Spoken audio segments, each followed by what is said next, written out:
Welcome into game number 2. It is a best of 3, guys. We're spawning directly on top of Pandii. She is the orange Zerg on the top right, going up against Reverie, the Terran, who right now is up 1-0 in this best of 3. Reverie did manage to win that last game on Shakur's Plateau with some very, very nice pushes. Just doing a lot of damage to Pandii, taking out bases, doing some drops. Good, solid Terran harassment. It was definitely a good showing. However, Pandii suffered a ton from nerfs. I don't know how Reverie is feeling, but I do know Pandii outside of this particular cast, and she was hurting from the nerves. Spine crawlers earlier on, low bases, spending really inefficiently and going through with rather bad army engagements and just really suffering nerves trying to play it uber safe, and it really hurt her play.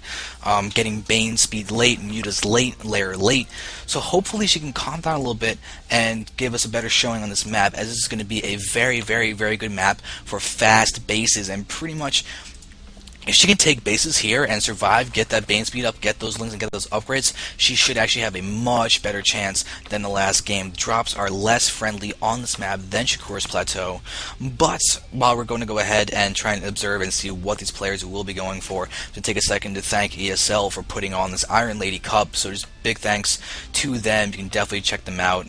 They've got websites that they do this tournament monthly, I do want to say. They actually also have a Twitter that I think Iron Lady has a Twitter at Iron Lady SC2, and plus their site is ironladysc2.com. So definitely, if you are a female and playing StarCraft, get into this, because you can have some great games and camaraderie with your fellow females.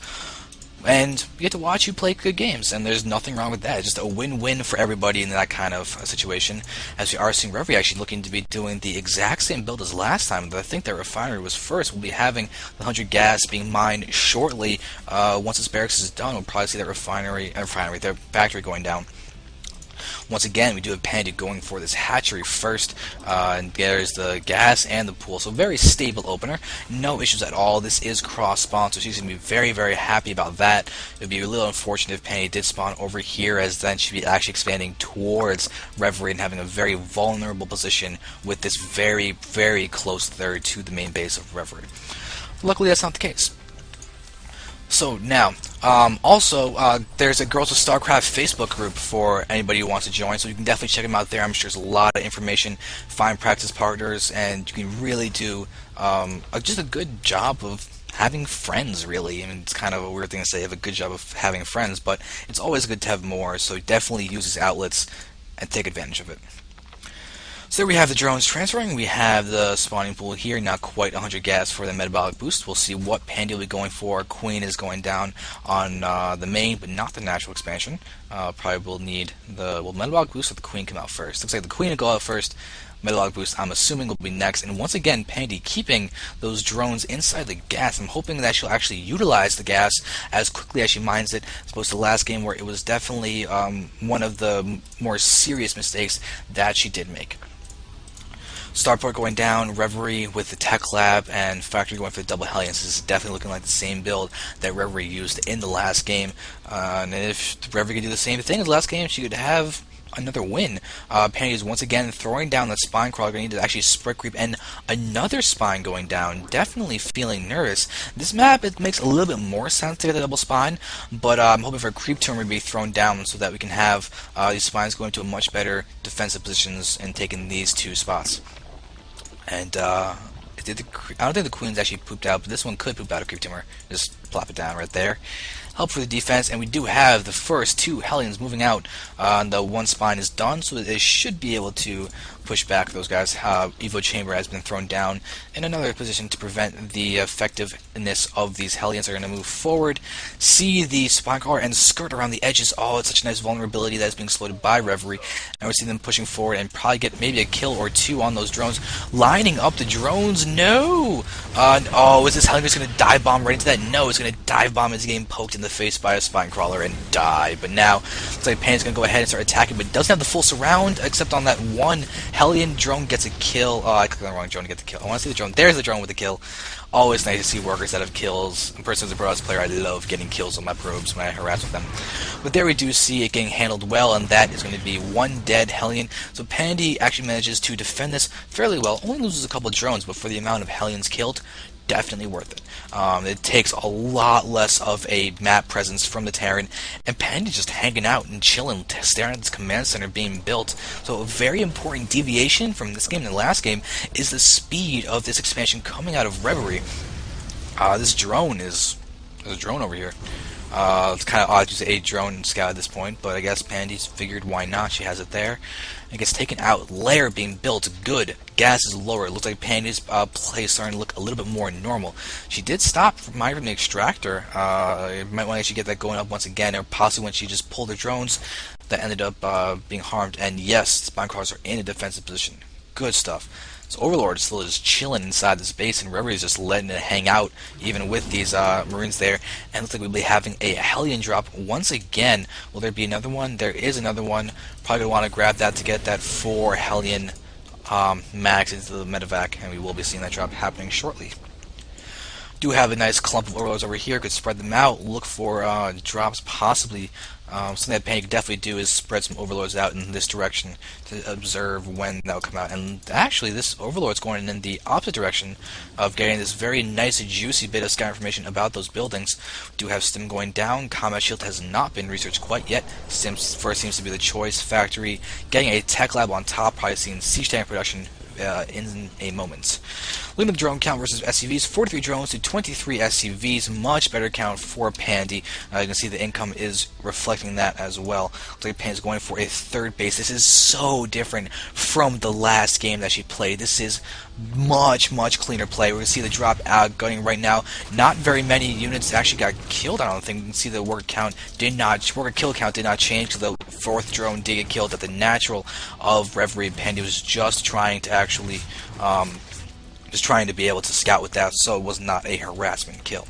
Reverie will move forward and should actually see this hatchery with this, or it's going to be really close, and it gets seen. Okay, so Reverie gets that scout information and should actually be able to try and punch that if she wants to. Pandii's getting her map control pretty easily with those lings. A lot of Marines are going to go down here, and if these lings actually surround, they're going to die, or are they going to actually go for this attack? Yeah, it's not a good engagement. So they do pull back. Siege tank does finish. If we're looking at this, we do see siege mode has not been started at all. This is a very idle tech lab on top of that factory. So Pandii's doing a good job of running around. Third base is almost done. Queen is there with a whole lot of energy. You can spread creep everywhere, and even the creep spreads better than the last game. Pandii looking much more solid. Looks like she's really calmed down. Lair tech is done. We do have Baneling that's going down. I see Spire. That's a Spore Crawler. Where's the Spire? Is that the Spire? There's a Spire. With a lot of gas, Pandii's going to be able to get a whole lot of mutas out in the field. We have a Queen here that might actually end up losing its life, but it's targeting actually the... Never mind, it's not targeting the medevac. If Pandii could target the medevac and get some lings over there, this would be a very nice kill, but this Queen needs to get transfused. Pandii transfuse. Yes! Good transfuse. This medevac, couple more hits, and it'll actually survive. Okay. So the medevac does manage to escape. Good little bit of harassment by Reverie, but does lose a Hellion for nothing because of that transfuse. Siege mode is now almost completed. Reverie is a little bit supply blocked. We do have a couple of supply depots going to be thrown down. Engineering Bay has not been utilized at all. Pandii's upgrades, if we take a look at what she's got the +1 attack. No centrifugal hooks started quite yet. Good little bit of defense for drops and just general harassment at both the natural and the main. The third does not have much use of yet, but the mutas are going to start being very dangerous. Do have a full 8 over here with a couple more in production. This is a nice first batch of mutas. Pandii's got a little bit of a lead in the food. The worker count is still very much in her favor. Reverie seems that one of the weaknesses of Reverie is actually getting down those SUVs as quickly as possible in order to really increase the efficiency of her economy. So we're going to have medevac be repaired. Oh, this thing's on auto repair, so it's going to heal the Hellions first and then go for the medevac. Now here come the mutas. Moving down here, there are no missile turrets. Ooh, the already low SCV count of Reverie is about to be further diminished. Nice reaction time in pulling them back, but we do have a couple SCVs going to be guaranteeing a little bit of death experience. So this guy's going to fall down too, I would assume, maybe. Or Pandii's turning down the refinery. Take out the medevac, nice, and pull back. Stim does get cast, but The supply depots end up hurting Reverie's ability to defend, and Pandii, with some very nice meter harass, gets a good bit of damage done. No extractors are at this third base. Looks like Pandii's doing definitely a much better job this game as the last game. Centrifugal hooks has begun. Banes are present.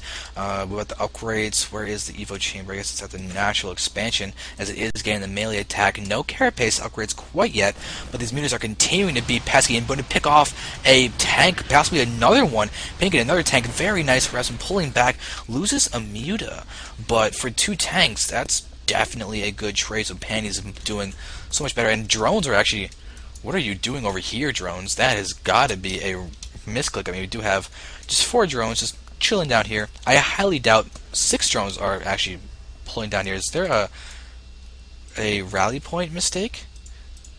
No rally point. It's just boxed them accidentally. Alright, but now we're going to have these 9 mutas. Not really many more mutas are actually being produced, and Pandii is actually going to try and engage Marines. That's a bad idea. They didn't stim those. That definitely helped Pandii actually keep a few of his mutas alive.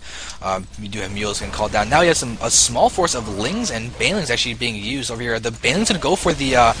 oh, that's unfortunate waste of those banelings. I know I just completely missed these guys are down, but I just had to look at the banelings as they did absolutely nothing. Pandii taking out some more tanks. They're going to move forward. Still a lack of missile turrets, but Marines are present, going to take out a couple of those mutas. That's an unfortunate loss. I mean, it's now down to 5 mutas, which is not much of a threat at all. But over here, this saturation is increasing more. Pandii's going to be able to finally get those extractors up. Could he probably take a 4th right now? But Pandii is ahead of a base, and should be feeling pretty content with how this game's going so far. The siege tank count is down to just 2. You can see there are only 3 medevacs as well, and there's a whole lot of Marines to soak up those that medevac energy. It's literally... Oh, that's why that medevac isn't entering, because there are 2 completely idle medevacs over here. Are they even... They're not even in the army hockey. There's not much in this army hockey at all. It's just there. And Pandii's taking the gold base. Pandii feeling greedy and good in this game. 5 mutas going to run around. Not many are actually being reproduced, but we do have Hive Tech going down. A nice timing on this Hive Tech. Infestation Pit does not have Pathogen Glands, so no infestors will be made quite yet. Pandii may be going for fast Broodlords, which would be great. And yes, there is another expansion going down. I like this play from Pandii. There's no 3rd going down for Reverie. Reverie is being kept inside her base very effectively by Pandii's improved mutalist control.